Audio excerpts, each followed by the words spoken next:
On today's podcast of Yes, It's Legal, Josh, and then today with me, Chris, and we're going to kind of discuss about just some of the things that have been happening over the summer and what we're looking at like going forward. And so also too, Chris is a customer of ours. So it's true. Yeah, maybe some consumer related questions as well too. Yeah. Hey, yeah, why not? Yeah. But let's go ahead and start with updates. Yeah, we've been talking about how you've got lots of big things going on within the business itself. Some construction happening. So let's go ahead and start with the construction updates. And I know that there's a canning line update that you may have as well. Yeah. Oh, yeah. So cans. Well, let's start with production first. So all the things that we've been making for all these years. So we started making everything out at my house in Ottawa, and then by 2019, we upgraded to the Hickson facility, and I built my production facility in Hickson. Moved from Hickson to Lee Highway at the Lee Highway by the airport road place. That was our production facility in 2020 and 2021. And then 2022, we moved to Red Bank, and we have a nice manufacturing zone production facility in Red Bank, and it's been great to help us grow. But we've kind of hit our threshold on what we're limited for, or what we can produce and keep in stock without running out of things. Some weeks you run low on flour, some weeks you run low on gummies, and we were dealing with that a lot last year. And we feel like we've increased our maximum capability of that facility right now. So investing in ourselves, we wanted to purchase a place. So we bought a place in Saudi Daisy, 7,500 square foot, but it had 22-foot ceilings. And for what I do, I don't need 22-foot ceilings. So we built a 5,000 square foot mezzanine in there. So now we've got 12,500 square foot of usable space. And as that construction project's going along, the framing, all the floor drains and plumbing and HVAC and concrete work and all those things going on, permits and stuff like that's been a super fun endeavor. The biggest one so far by quadruple the size is the one before. So definitely getting ready for big things. So hopefully, of course, what our dream looks like for that is to expand from Chattanooga into the current decisions between the Nashville market or the Knoxville market. The Nashville market's this market that's already saturated with a lot of stuff, but not the best quality of stuff. Or if it's somewhat decent quality, it's just outrageous expensive. One of the companies that is up in Nashville come down to Chattanooga and opened up. They were here for 6 months or so before they had to close up. It's just we've created a competitive environment in the Chattanooga area, so that was good to see. So as we go to Nashville, kind of having that as a competition in an already established market where THC is available and people know that it's a thing, versus the Knoxville market. Knoxville seems cool. It's a big city, college town, a lot of folks there. And when you go to Knoxville knows nothing about any of this that's going on. So when you go to like in the Chattanooga, there's dispensaries and head shops and smoke shops that sell all kind of stuff everywhere that people are familiar with. And of course us with 13 stores. And then you go to Knoxville, they don't think any of this is a thing. It's like this unknown. The same with Memphis. I was in Memphis about 3.5 weeks ago, and none of them really knew. They're like, "What do you mean it's legal?" And it's like, "Yeah, you can." It's this whole thing that we've created in Tennessee, and it's great. So as we try to expand what we've created here, of course, mainly in Chattanooga, I believe Chattanooga's the best out of the 4 big cities in the state of Tennessee for being the most progressive, and I believe a lot of that's a push from us for setting a good standard for folks. So what that looks like for Knoxville versus Pigeon Forge versus Gatlinburg. There's a lot of places in Gatlinburg that are opening up doing some stuff. There's a little grow shop, and there's tons of things. I went up to Pigeon Forge over the summer to the little water park, and there was no less than 20 places that sold the Delta 8 and the HHC and it's all the crap I don't believe in, but they're pushing in a direction of, this is the weed idea, but it's not weed. So it's like anyways, but all the future production possibilities for the growth in the state of Tennessee. It's a large state. We're just in a very small portion of it being in Chattanooga. So hopefully the future is expansion through the bigger cities.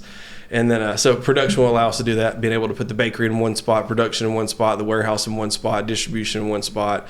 I really believe that's going to help us take it to the next level without as much growing pains. Because as of right now, it's like, I've got a production facility, half mile down the road, have a warehouse, 3 miles down the road, have the bakery, 5 miles down the road, have an additional warehouse because we run out of room in all the other places. So definitely some of that.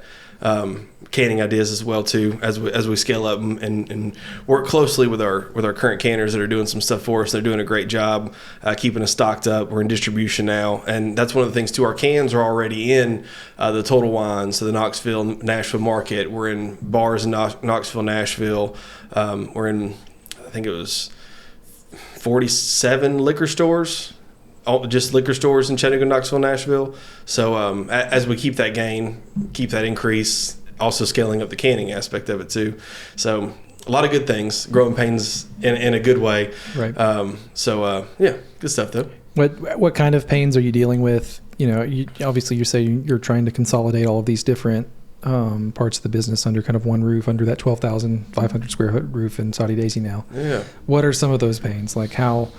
And what are you doing to kind of offset some of them? Yeah, well, the biggest thing is at growing, I was only able to grow in the limitations of whatever we could afford at the time. So that's why, it just gradually have moved up. But still, we've not been able to put everything under one roof. So our bakery is at Highway 58, makes the freshest edibles. That if you like the bake stores, that's the one to go to type thing. But then production being in Red Bank and the warehouse being down the road, a lot of like, we need this to move here, we need this to move here, a lot of back and forth, a lot of just running around, a lot of miscommunication with things. So production's at one spot in Red Bank, the warehouse is another spot in Red Bank, and then we have in-house designer and a marketing team that's at another spot in Red Bank. So whenever we're doing our label designs and our product packaging and boxes for products. So there's a label that goes on a custom made package that then goes into a box that's child proof.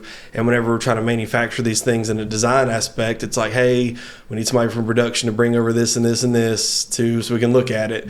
And it's just, communication. When somebody at A is trying to talk to B that needs to go to C, just some of those things has kind of been the biggest. It's been nice to get under one roof. Oh yeah. Believe me, we're a much smaller operation than you are, and we still have trouble with that sometimes. So it's a struggle for real.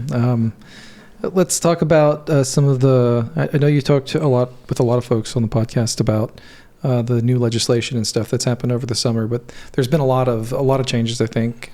So just a kind of a quick recap that kind of shows where we're at, and then I think I've got something on my thing about marketing and then I'll shut up and let you talk. All right. Yeah. A quick little recap on the emergency ruling as everything's going right now. There is a lobbying group that's trying to sue for the state, so that's going on in the background right now. What that looks like is just a pushback until hey, let's just draw this out. Let's just push it back. But a lot of the stuff they set in stone, I'm not opposed to. They did a lot of things that are like, hey, here's some clarification on do things the right way. If not, we'll enforce it. What that looks like is paying the tax on product. If something's sold in the state of Tennessee and it's sold with THC, you got to pay a tax on it. That's just the way things work. We try to get things off the black market, get the state a little bit. It's one of those things where if you get pulled over with it and it's in a bag, you pay taxes on it. There's a safeguarded aspect of that. So, what that looks like, these next steps are everybody's done all their application packets. So the Department of Agriculture is steadily knocking these out. They're overwhelmed, though. They are beyond overwhelmed by getting applications from people that have, not once applied for any type of Department of Ag regulation. They didn't know they were a store that sold stuff. And it's just, because there wasn't a requirement for it until now that they're trying to enforce that. So August, September are the 2 months that all the you started in July, but now we're in August already. So we got 2 months left of applications in, certifications in. People are supposed to come out and do inspections on all the facilities and give approval. The production facilities, right? So there's going to be thousands upon thousands upon thousands of places that will need their licensing done before October 1st. So we're hoping that everything gets done, of course, but it's one of those where it's like, in a realistic approach, I don't think it's going to. They got 2 months to do what they should have been doing for the past year and a half. So, but in a good way, things are at least it's getting done, right? But probably not going to be as effective as they want it to be whenever they come out in July and said, oh, you have to do this way. And then, 90% of the people that have never kept up with it are like, this is the first time we're hearing about any of this. So it's, we shall see. But as everything goes, and everybody's licensed, and to be a part of the license, they have to understand what they can or can't do, and all the regulations, what they can or can't sell. So there's still places that, I went into another place on Monday of this week, and I was talking to him about, it was a little smoke shop in town. Great guy. Talked to him many times over the years about stuff. The products that they have on the shelf are the 10,000 milligram gummies, the 25,000 milligram brownies. And it's just unrealistic things that are just like, at what point is somebody just, let's just put a brownie in a bag and put some shit on it and sell it. It's great, So so there's those type of ideas that hopefully by the time licensing comes in and everything's handled, enforcement will start and be like, hey, look, you can't sell this thing that's not even real. This isn't what we're going for. Right. So, but they pushed that back until January 1st. So they want all the licensings done to know, here's our group of people that are doing everything. Here's what we can control. Let's figure out what control looks like. Let's go in and audit these places. They'll be in trouble, and hopefully they come up with a resolution before January 1st, and everything's good to go and they can continue on. There's like a 3-striker out policy, so you can mess up twice, but if you mess up the third time, your license gets revoked. You're not able to do it anymore.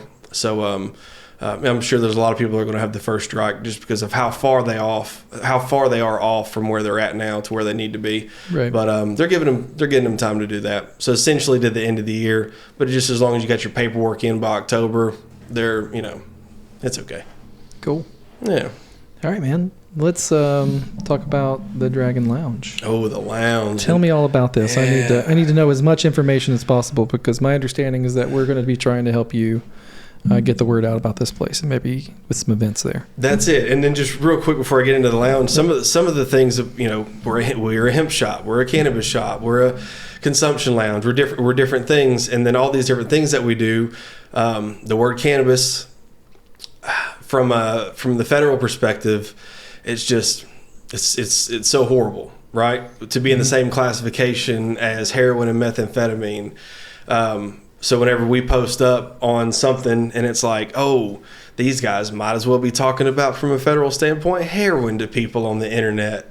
It's like, whoa, that's not what's happening. This is a fine, safe product. It's majority of the states have it recreational. But these places like the Facebook and the Meta and the news and the insurance and the stuff that runs on all these federal type rules, it has just been the biggest pain in the ass to advertise and market because of that. So being able to do something like the Dragon, it's a food place. It's a social environment for people to come and hang out. And we got some bomb food. None of the food's infused. I think it's better to do the infusions with the drinks, because you can take a drink, 15 minutes later you feel it. It's a good effect. Versus, can't tell you how many times I've given somebody like a homemade brownie or whatever, just a standard 100 milligram brownie, and then they eat it, everything's fine, and then 45 minutes later they're like, oh, this is I love it, this is so good. And then an hour and 15 minutes later they're like, oh man, the room's spinning, this is not good. And an hour and 45 minutes later, like, oh, I'm sick.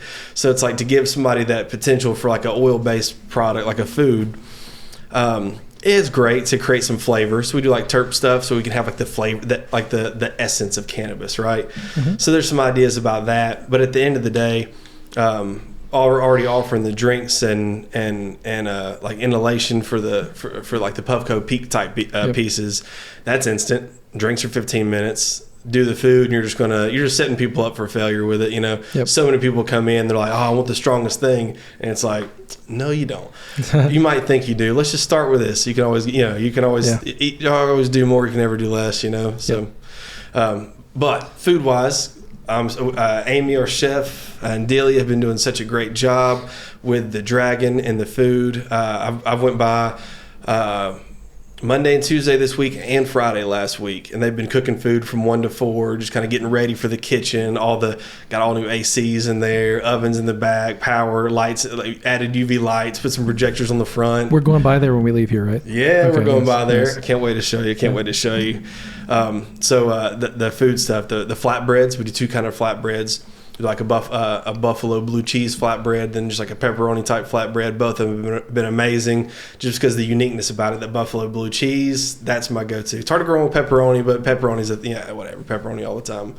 Have you tried buffalo sauce with pepperoni and blue cheese? No. It's the best. What? It's stupid good. We got to why make two? Let's put them into one. That's what I'm saying. Got to try it. It's delicious. All right. This evening. Yeah, it's so good. Yeah.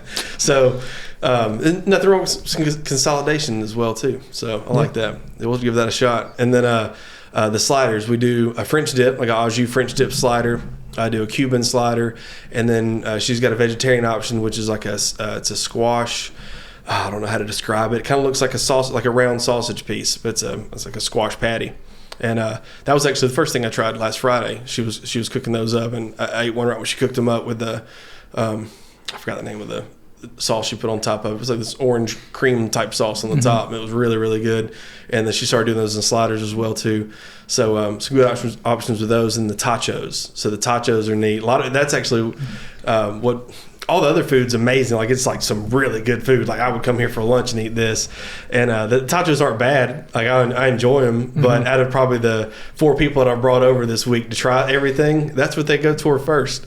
So the tachos is some, killer tots, mozzarella, some tomatoes, and then we do like an in-house balsamic glaze that goes on top of them. And then a Parmesan truffle.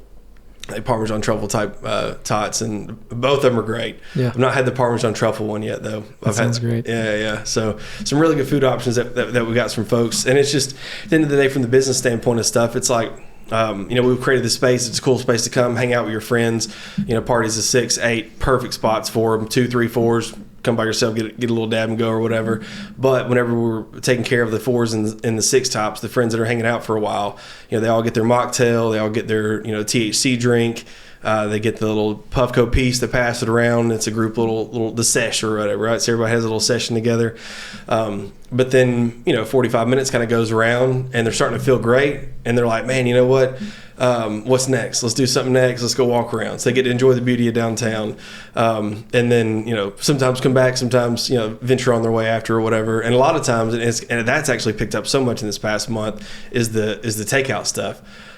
Like, it's a crazy success rate, like almost 70-75%. If somebody comes in and gets a product and gets a drink and gets a smoke, they always leave happy, and they're always asking what can they take with them. So we've got all the drinks that we have in cans and pre-rolls, and here's a pre-roll and a lighter, and we walk down Broad Street and light one up or whatever. So that's a cool experience that people are shocked by, to be able to bring them and offer them. So, but it's that same idea that we create this environment and people want to stay, but it's like there's only so much to do without a little snack or whatever, right? So bringing some food options in there.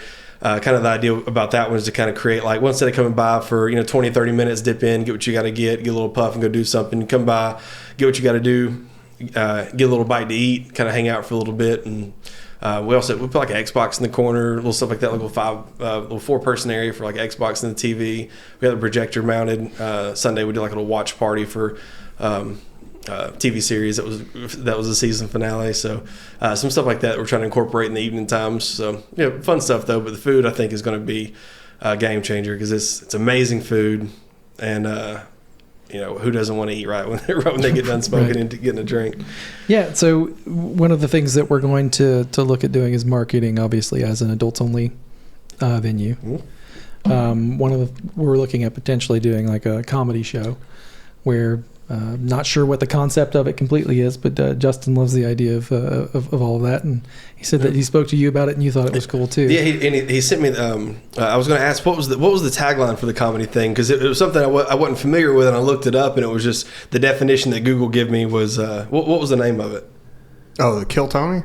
Kill Tony. Yeah, it's kind of like that, like vibe. Yeah, the Kill Tony vibe. So I wasn't familiar with that, the Kill Tony aspect of it. So I looked it up, and it was just like the adult, crass, anything goes, like kind of like hardcore comedy. And I was like, he's pretty hard. Yeah, he goes hard. Yeah. I don't know if we'll be that brutal, but we'll try.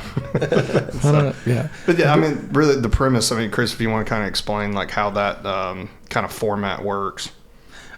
Really, it's just kind of like an open mic type thing where you can invite the general public to come in and be entertained by a group of people who essentially can roast someone who is trying this for the first time, who wants to give it a shot and try to improve themselves. Yeah, that's kind of the concept behind Kill Tony, and it's turned into more of just a brutal destruction of whoever it is that steps on stage in front of them. But yeah, there was initially a way to try to find talent and to help promote and push those talents forward. Yeah. So like, it's an open mic. Yeah. Open mic. Yeah. So cool. Open mic with commentary on the end. Yeah. Nice. And then whoever the comedian is gets to rebuttal and talk about it. So then it's kind of a cheeky exchange. Yeah. And it gets a little tongue in cheek, and it's kind of funny. Like wilding out type, little back and forth or whatever. Yeah. Yeah. And then you get to have a captive audience in the place for a period of time, and you're putting out a show from your location. Great entertainment. So there's a whole bunch of different things there that doesn't directly advertise the business, the consumption aspect of the business, which is the primary thing we're trying to avoid. Yeah, for sure. No, I love it. Good comedy. I love, Comedy Catch is probably the one I go to most often. Not too often, but at least twice, 2-3 times a year I'll go to the Comedy Catch. And it's always a good time, and sometimes they'll sit up front and they'll give me some shit and stuff, but I can take it or whatever. But overall, it's always a blast. So being able to incorporate something like that would be so fun in there. So I guess capacity wise, where I think the stage would be, like where the comedian would be at, we might have to take away 4 of the seats, so we'd be down to about 33 capacity on seating on something like that. So still a fair amount though. If we it's not so terrible. And if you fill it up, we could work out something else. Yeah, and there's all sorts. We will find a way to make anything happen. Yeah. That is that is our attitude. Also at the Dragon. So if you walk outside the Dragon, between us and the Cupcake Kitchen, there's an alleyway there. It's 125 foot long by 15 foot wide. I'm hoping to had a survey done last week to make sure all of our lines were inch by inch what we think that they were. So everything matched up good. So we're about to build a fence up out there, 7-foot fence. So we'll have a whole 125 by 15 area with an outside venue of doing some cool stuff at. So I'm excited about that potential as well too, because the outside type of stuff, we don't allow you to smoke the pre-rolls or the blunts or whatnot inside, just because of the smell that it leaves behind. You can go into a spot and smoke a joint and then come back 4 hours later and it still smells. It's just that getting rid of it and the neighbors and stuff like that. We've got the Anchor's sub shop next to us on Broad Street, and we'd hate for them to come over and be like, the whole place smells like weed. You know what I mean? So we try to be nice to our neighbors. We've had a couple instances, but figured it out. Hey. But the outside, you can go do whatever you want out there. Right. Fenced in. Yeah, now that sounds awesome, man. I can't wait to see it. Like, I'm ready to, can we get in the car? And no, not yet. No, not yet. We got to finish the episode. Okay, well, I'm just excited, man. I know, right? And then, so that's a good one. Hopefully have that done here in the next few weeks on that. And then another current project that's finishing up this week is the old Dragon's Roast. So on Stone Cup, beside Stone Cup, on North Shore, Fraser, right there. It was the owner of Stone Cup wanted to have like a little late night. He's like Grateful Dead, loves music, right? So wanted to have a little venue next door.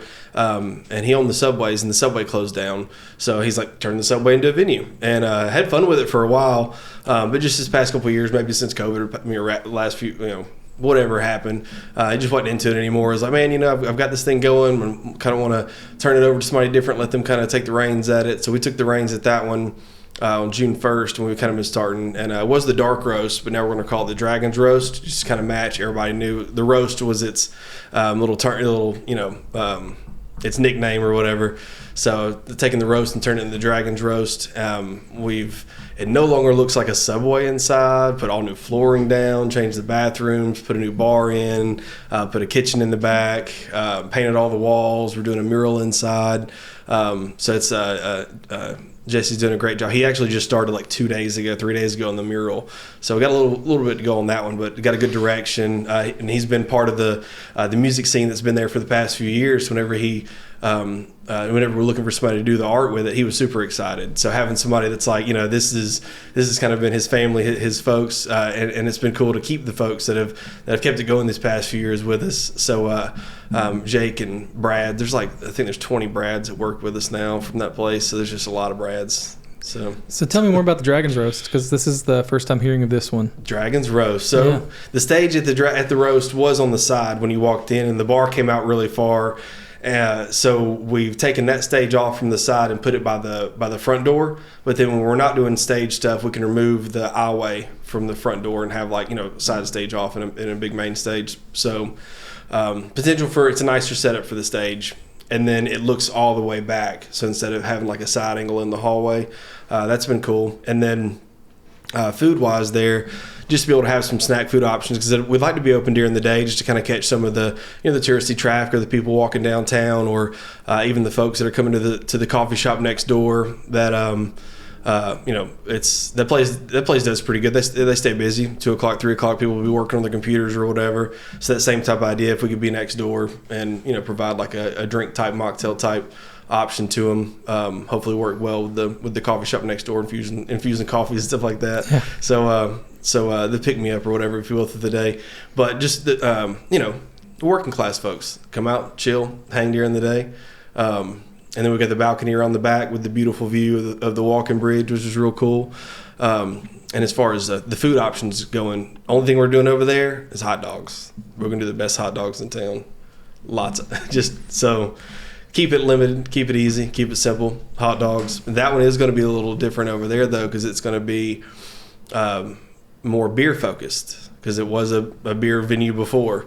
But why I want to do that, and the reasons why, because it's a pain in the ass, is so I can know and understand what these other bars, bartenders, stuff like that have to deal with whenever it comes to licensing, legislation, even some of the potential training in the future, like what to look for, serving potentials, because there is going to be different regulations at bars for on-site consumption with alcohol, especially when it comes to insurance regulations, what they will cover or won't cover.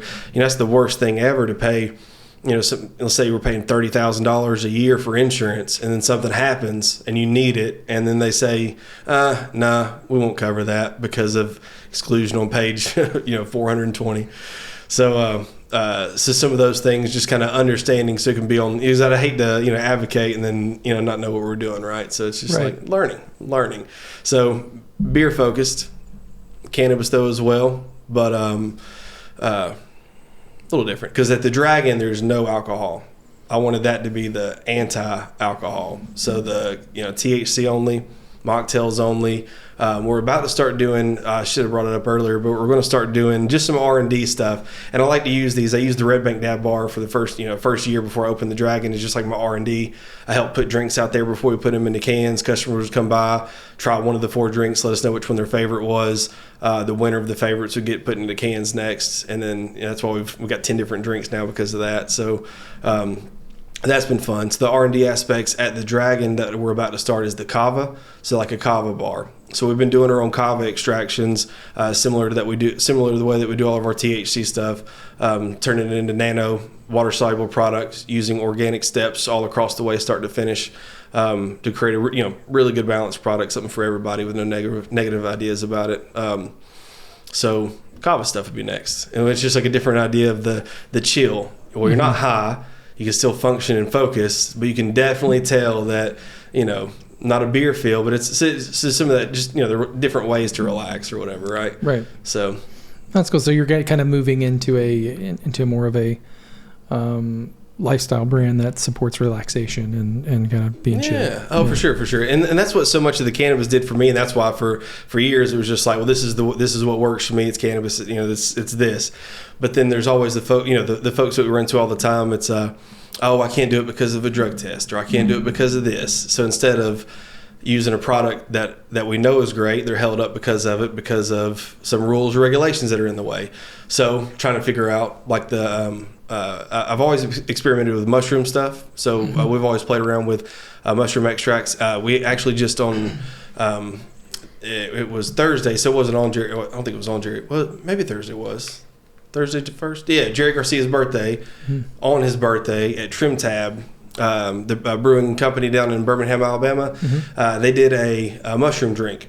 So we helped them formulate up. We created this amazing, flavorful. It was a lion's mane and cordyceps, which the idea of both of those are for the antidepressant properties of mushrooms, right? Right. But beer is a depressant. So the idea is to try to combat using mushrooms as an antidepressant for the beer that you're drinking. So that way, maybe the potential for the grogginess or I've got these certain friends of mine, right? And no matter what, they're the nicest people ever. But once they're 4 beers in, it doesn't matter. They're fighting somebody. And it's the weirdest thing ever. It's just like, here's the rhythm on the 5th beer. It's, something's about to start happening. So anyway, so that type of idea. So we're like, let's figure out how we can try to make that better, even for those that even like the beer aspect of things. How can we pair with some of this stuff? So in our, it's research. We're learning all these things. It's all, so fun things like that. So that's kind of why the Dragon's done its way, the Roast has done its way, because when we're looking at the market share of place, if you were to say, where would you go in town to get a drink that's not just a regular restaurant? What's a brewery? And they're all beer places or stuff like that. So anyways, trying to say that, well, we already know that 100% of the market share is you guys, and we're coming into this market with a different type of product, but there's got to be some way to work together, because the future is not going to be a separation or divide between the industries. It's going to be how the industries work together, and both can benefit. So that's kind of a lot of the brain thoughts on that. No, that makes sense. It makes sense for it to be a collaborative space. I mean, especially since you have an active audience, they have an active audience. There's a lot of overlap between those audiences, and you might as well make it an opportunity to sell both products at the same time. I like it. Why not? Right? Why not? Yeah. Why not? So hey. Spread the word. Spread the word. The Dragon's Roast, that sounds pretty cool. Like, is it where the brew house used to be, or?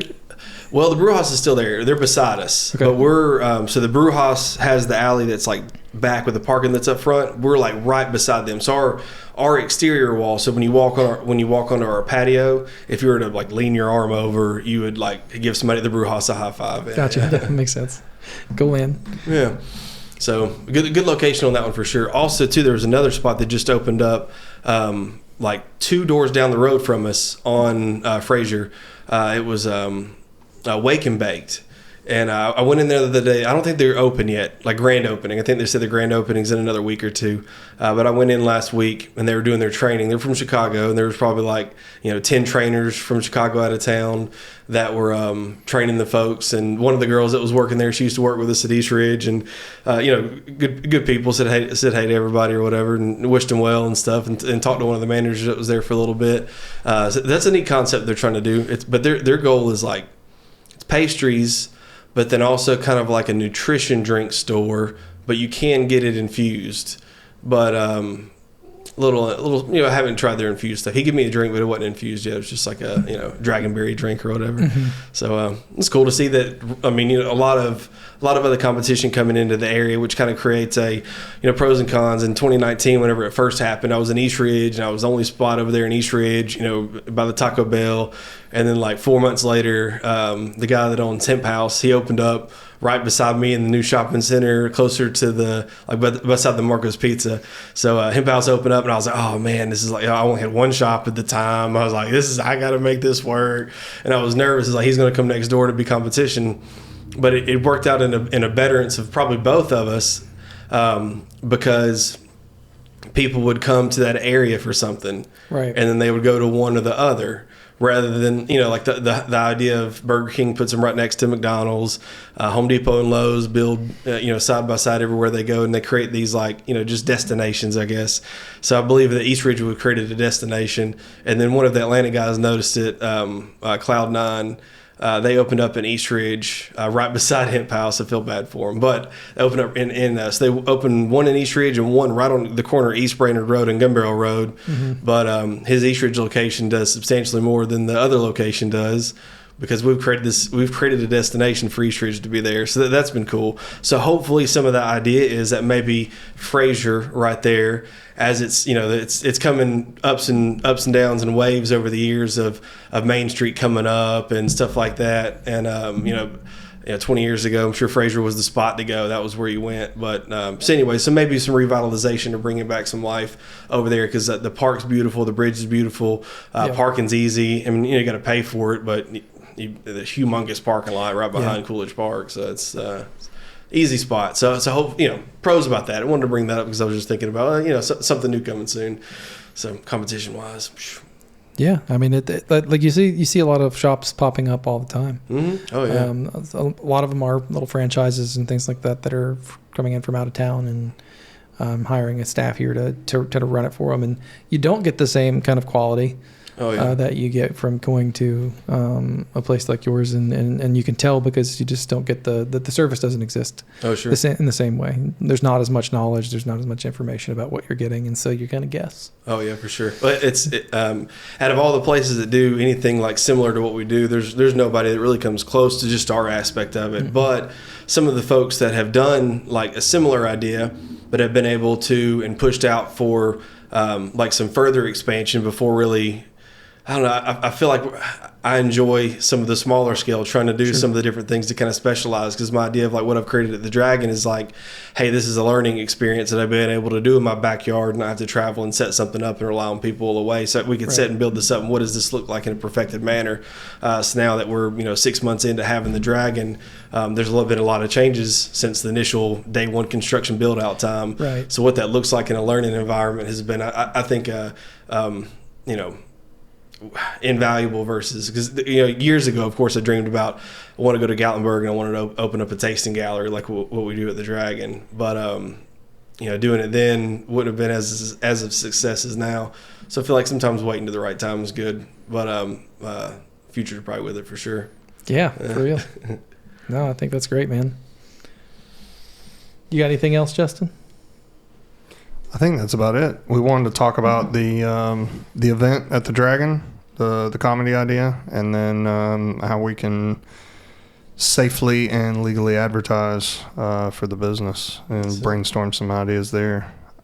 I just want to point out that I love that you two coordinated your shirts today, and that in and of itself made my day. And if you want to, I'm going to be on the water tomorrow morning. So if you're free and you want to go out on the water, which boat did you get? I've got a canoe. It's a nice. It's the pontoon. It's a pontoon. It's a tri-tune. Oh yeah. So that's what I'm taking out tomorrow. It's a 200 horsepower Yamaha.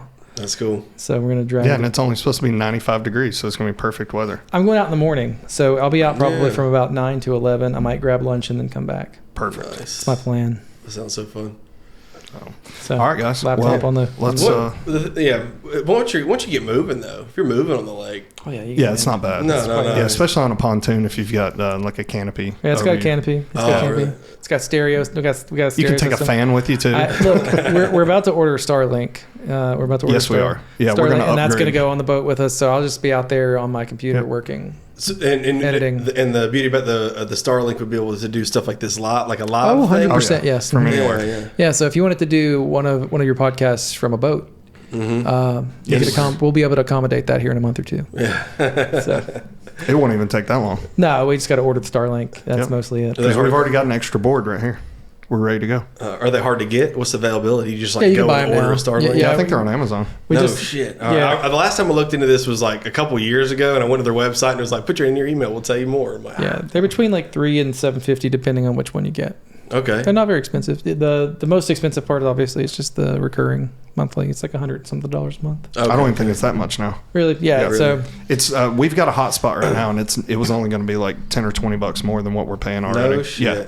So Starlink is forthcoming for us. We want to be able to do podcasts from anywhere on the planet. That's crazy. What's the internet? Do you know internet speeds? Is it varied? 100 megabits a second. 100 up, 100 down? Mm-hmm. Yeah, enough to do a live. Yeah, that's great. Yeah. Mm-hmm. So that's better. That's substantially better than you could upload on a 5G hotspot. Yeah. Yes. Significantly. Yeah, so be looking for the Yes It's Legal live broadcast coming from Lake Chickamauga, moving up pretty soon on a boat. That's right. Yeah, maybe when it's a little bit cooler. I think we'll shoot for like 75 degrees, so we're not moving while we're doing it. End of August, mid-September, end of September. End of September, I think would be ideal. So let's start. I'll get it on the schedule. We'll go out on the water. We'll 100%. Take Starlink. Yep. We'll do the Yes It's Legal podcast from an inlet. That sounds so fun. Yeah. Make sure you have a cool guest for that one. Yeah. I'll bring the whole team. Yeah. Everybody coming on the boat. There you go. It's just a party. It's a Everybody party. in and out of the podcast area on the boat. Yeah, we'll just do like we do from the networking events. Yep. Just the circulating guest. Yeah. Yeah. We'll have Have you done podcasts for the network events? Yes, I did 4 hours at the last one. Justin, so he could be doing the interviews, and I could just be slowly riding around, and I just pull back up to the dock, and people get on and off the boat. Yeah. Oh, I like that. A moving podcast. There you go. You get a little chop. It'll be a little fun. All right, we're coming up to the dock. It's about our time to get off here. That's right. That'll be we can use the GoPros for that Be because so they'll dumb. be self-leveling. Yeah. Yeah. And one of the 360 cameras. Yep. And a drone. Yeah, of course. Duh. I don't know if we can live stream the drone yet, but we'll figure it out We eventually. have the module is going to be the DJI. We can. Yeah, I just don't know if we can do it right now. So yeah, Neil can figure it out. We'll figure it out. Yeah, that's You'll cool. figure it out. Yeah, don't think we can't. There's a video of that. All right, so let's get out of here Yeah, and let's let's head go to the check dragon. out the dragon. Let's go. Close us out, Josh. Yeah. All right. On today's episode, thanks so much. Me and Chris had a great time. Check, like, subscribe, all the fun things. See you later. Boom.